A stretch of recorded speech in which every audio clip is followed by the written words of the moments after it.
नमस्कार मंडळी, आज आपण यशोगाथा पाहूया एका अशा गावाची ज्याची ओळख आतापर्यंत ड्राय झोन म्हणूनच होती। महाराष्ट्र राज्यातील नैसर्गिक शृंगाराने नटलेल्या सातपुडा पर्वताच्या पायथ्याशी बसलेलं जरूड हे गाव अमरावती जिल्ह्यातून तसेच वरुड तालुक्यातून संत्रा उत्पादनासाठी प्रसिद्ध असलेलं हे गाव।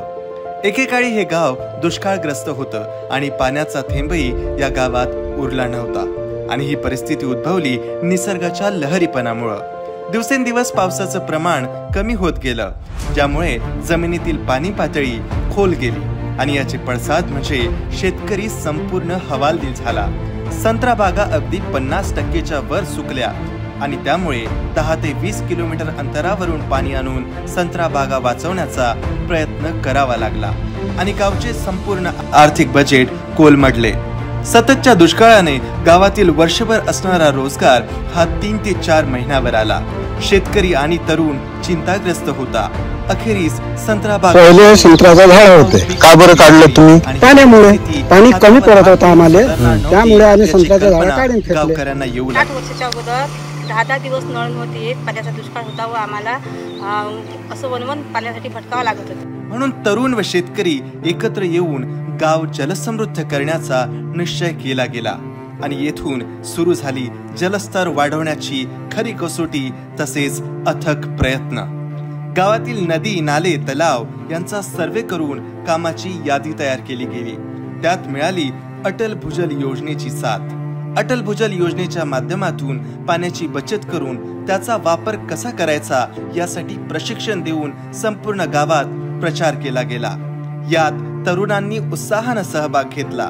शेवटी लोक सहभागातून 3.5 एकर गावातील तलाव गाळमुक्त केले गेले। नदी नाल्यावर सिरीज मध्ये 36 बंधारे गाळमुक्त करून जलसाठा वाढवला गेला। शेतात शोषखड्डे, रेन वॉटर हार्वेस्टिंग, रिचार्ज शाफ्टच्या माध्यमातून पावसाचे पाणी अगदी 100 फुटापर्यंत मुरवल्या गेले। गावात बंदिस्त पाईपलाईनद्वारे शेतीला पाणी येत असल्यानं पाण्याची मोठी बचत येथे झाली।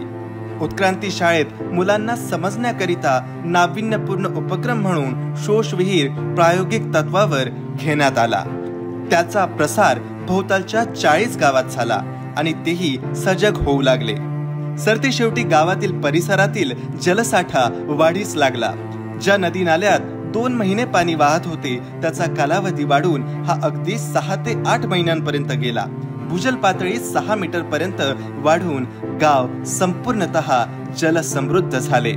गावातील येणाऱ्या संकटावर मात करण्याचं जिवंत उदाहरण म्हणजे जरूड गाव। येथील शेती जलसमृद्ध होऊन शेतकरी सुजलाम सुफलाम झाला। सोबतच शेजारील 4 ते 5 गावांचा जलस्तर वाढवून तेथील पाणी पातळी वाढवण्यास मदत झाली। त्यांनी या कामाबद्दल समाधान व्यक्त केलं। पाण्याचे काम झाले आहे, आम्हाला भरपूर पाणी भेटत आहे।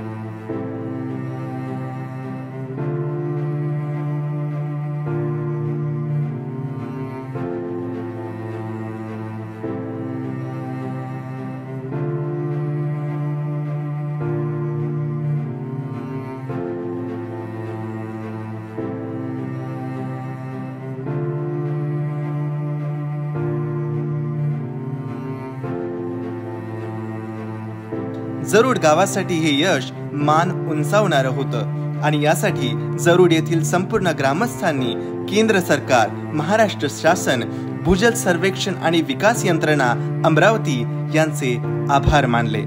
यातून एकच म्हणावंसं वाटतंय, एकीची वृद्धी हीच गावची जलसमृद्धी।